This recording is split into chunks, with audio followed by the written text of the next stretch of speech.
Hey, what's going on, people, man? It's King David, man, and I'm just checking in just for one of them real quick things. Just sitting here cooling out, man, thinking about some things, kind of reflected upon the things that I have studied. Like I say, I'm currently reading Miseducation of the Negro, Dr. Carter G. Woodson. It's a very great book. If you're looking for somewhere to start, uh, to reform your condition, to understand your condition, like that is the best book to start with.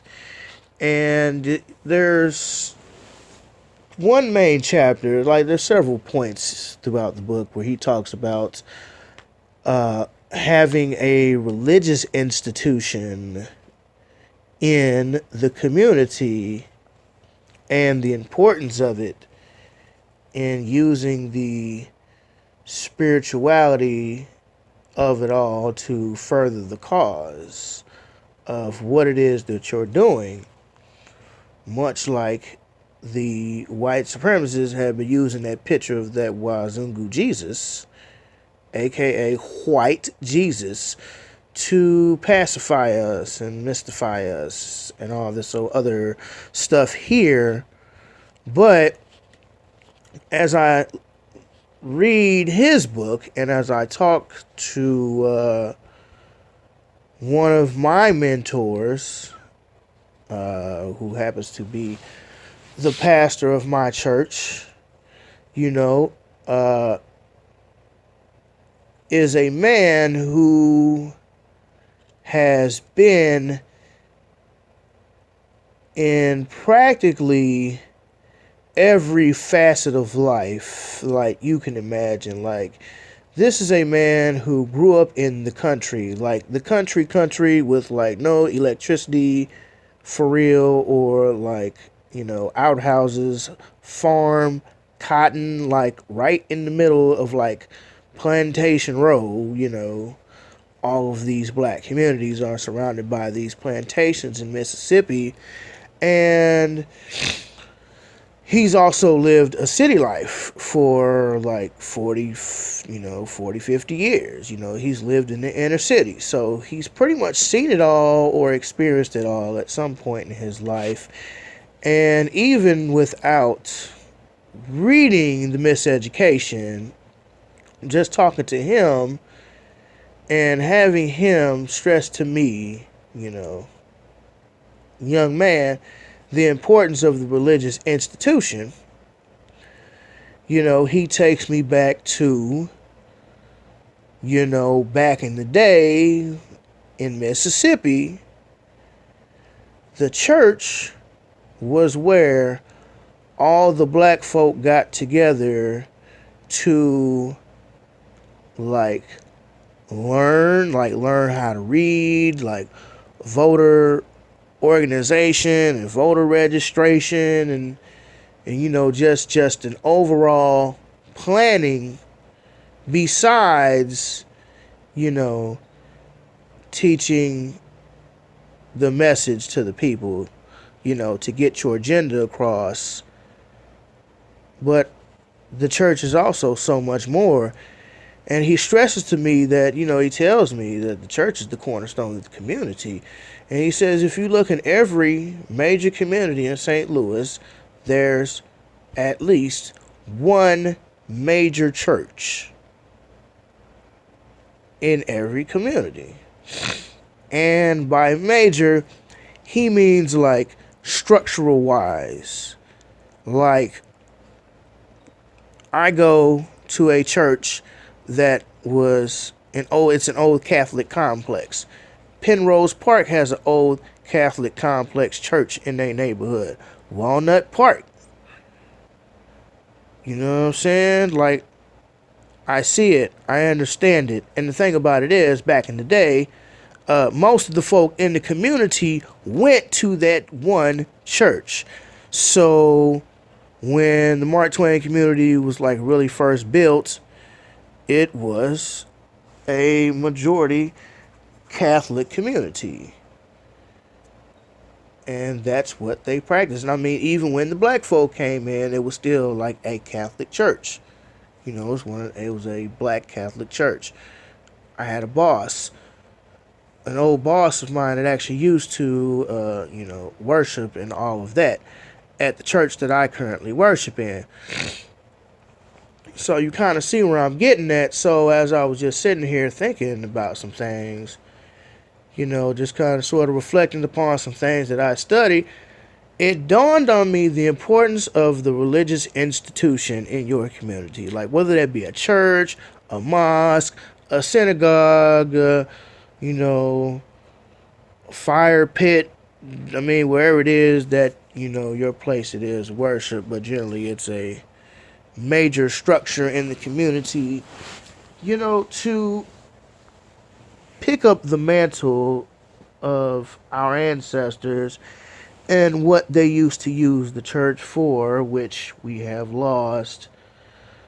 But also, it's needed because the church being the cornerstone of the community, this is where all the community people meet at the church. Like right now, if we have a community meeting, it's at the church.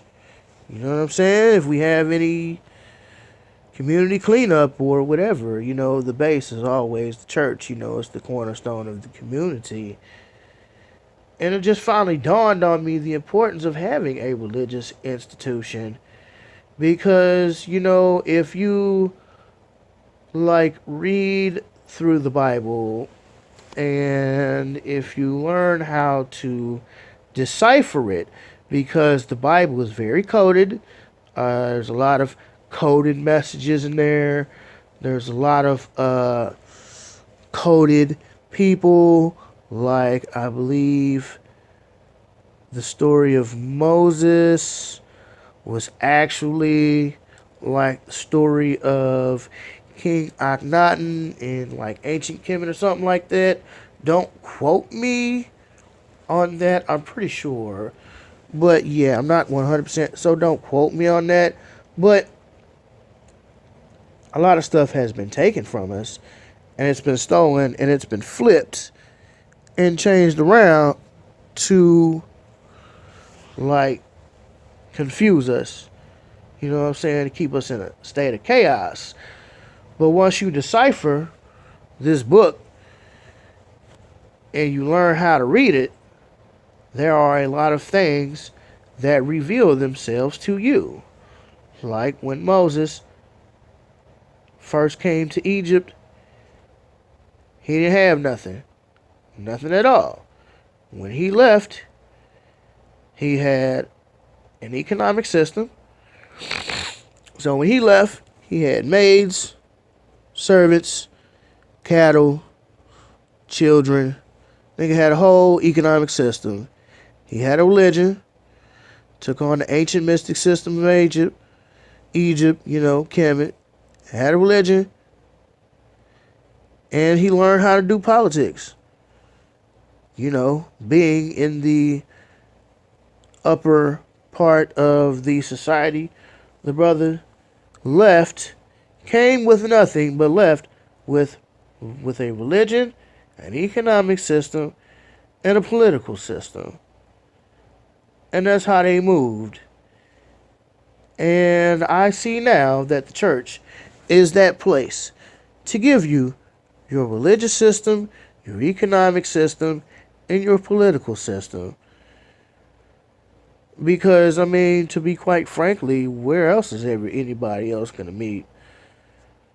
And usually, most of the time, when I see anybody facilitating anything, usually it's a, pastor of a church. Except for Joel Osteen, He's going to let everybody drown, just be out there and suffer.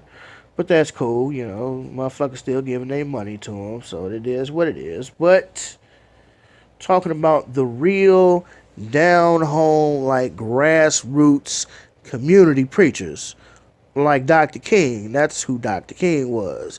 He was one of them grassroots community preachers who used the church for the things that I previously mentioned, and used that to his advantage. Of course, he had help, but the center of that was the church. And he was a preacher. And he was also an activist. So you kind of see where I'm going with this. I'm not going to ramble on and on. I'm not going to beat a dead horse about it. But, I just had an epiphany, and I just wanted to share that with you guys. I think that's very interesting. So,